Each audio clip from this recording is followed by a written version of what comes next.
It's been a minute since I made a video, but I have a lot to say, and I'm gonna warn you right now, it's not gonna be PC. It's gonna be from the heart. And I have the purest of intentions as I say this. That is my only disclaimer. But I recognize I'm not from the hood, I'm not from the ghetto. There are many cultural dynamics I don't fully understand.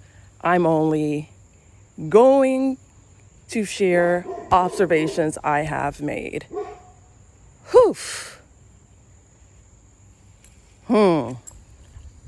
I have so much compassion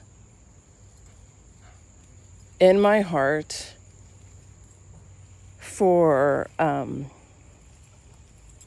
men growing up in household filled with women, like where they're the only male in the household.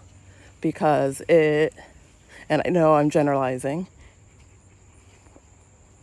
but I don't think I am. No, I am generalizing. Shit, I'm gonna stand on what I'm gonna say. I'm generalizing, but it's fucked up just because men have done you wrong that you're gonna treat the only loyal person in your life like shit. Like, what the fuck? It's also fucked up to mess up their mind so much that they think their role in other women's life is to be their slave. Like, that's not okay. Everyone's responsible for their own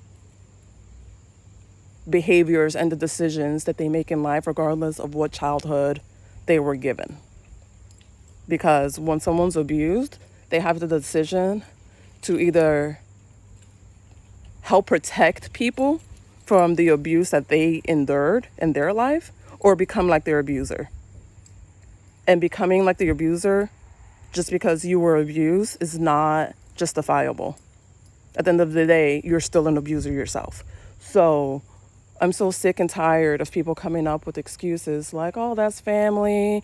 Oh, like you need to be loyal to family, regardless if they do you dirty, regardless if they're not loyal to you, regardless if they disown you because of some petty shit. Fuck y'all.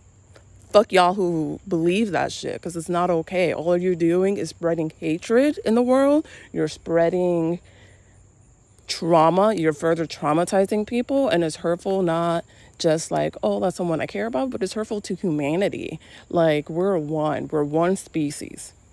Why the fuck would you want to fuck that up? Why the fuck do you want to spread mental illness and traumatize kids and all this shit because you can't get your stuff together? Like, oh my God. Sometimes, and like when I hear people talk, I just want to be like, oh, so not only are you a whipping boy, but you're a whole ass slave as well? God damn, look at you. Just like jack of all trades. You don't just specialize in being a whipping boy. You're a whole ass slave as well. Look at you. What else are you gonna add? Bitch boy? Gonna add bitch boy to that? Okay, I didn't need to do that, but I just wanted to because I wanted to do this. But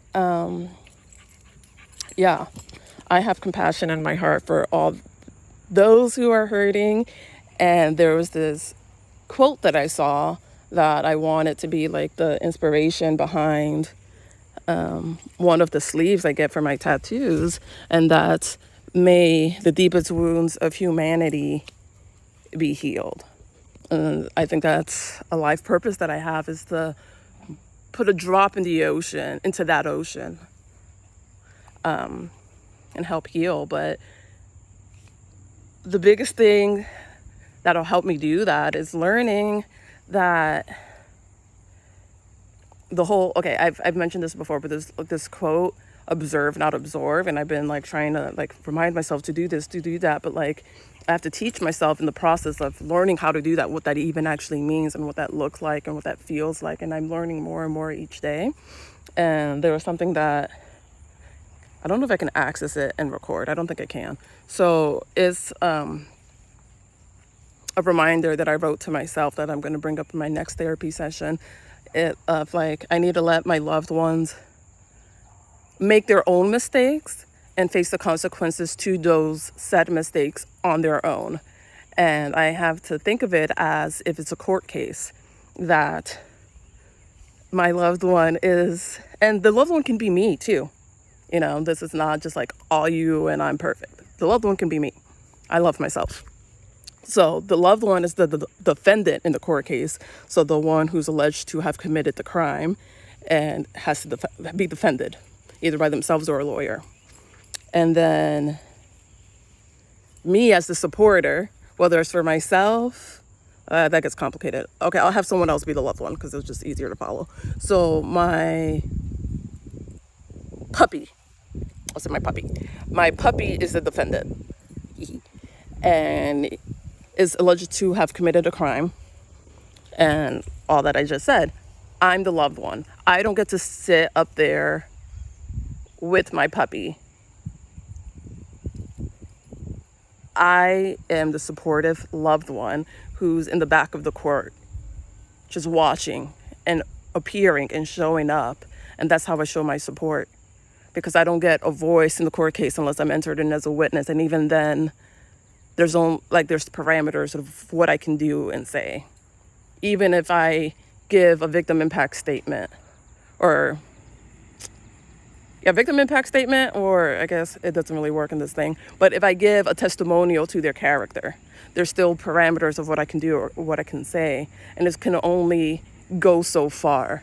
So just, reminding myself we're all our own individuals, regardless of the relationships that we enter and regardless of the relationships I have with other people. They're still their own person, I'm still mine. And I really need to get over this idea of I need to become more mindful of when I place this image onto someone else of who I expect them to be or who I think they are, and just running through all scenarios and situations coming through and filtering it through, does this align with this image I have of this person? Because what I'm running into is when it doesn't align, I try to explain away the behavior in a way that makes sense with this image that I have, rather than allowing that image to evolve, letting the image be the person and not have a discrepancy between that. Okay, that's what I needed to hear and work through out loud. I need to let the person be the image rather than creating an image based off the person. Whew. And I saw this Facebook video of 5 main laws, and one is if you don't have to decide, I forget the name of the law, but if you don't have to decide on something, then don't decide, don't make a decision. And I often do that. I force decision into situations where a decision does not immediately have to be made. And I think it's because I have the sense of urgency of I don't want to waste any more time. I've dissociated so much, but I have to, flip the script on myself and remind myself there's so much that I've learned in life that I would not have known how to do if I didn't have the experiences that I have, dissociated or not. And with all said and done, there's nothing I would change in my life. So I'm learning to adopt the mindset of life is meant to be experienced, the good, bad, and the ugly.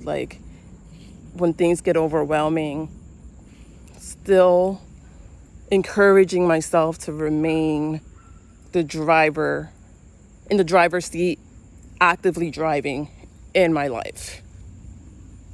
Do not switch to autopilot. I have the skills necessary, and the ones that I don't, I can master with more intention. And I'm fighting saying quicker because I don't want to put a timeline on things. I don't have to dissociate. And something that came up in my EMDR therapy is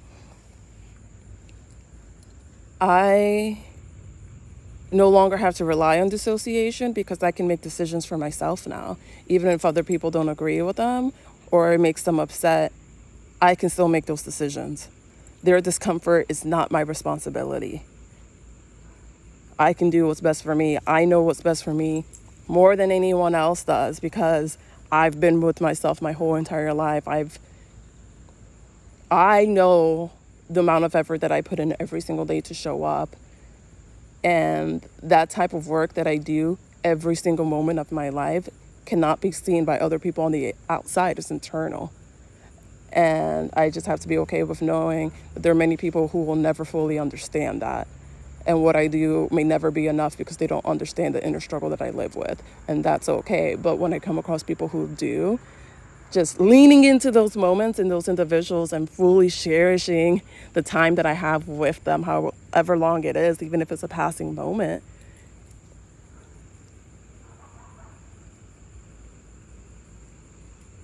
just living life to the fullest. That's what living life to the fullest is.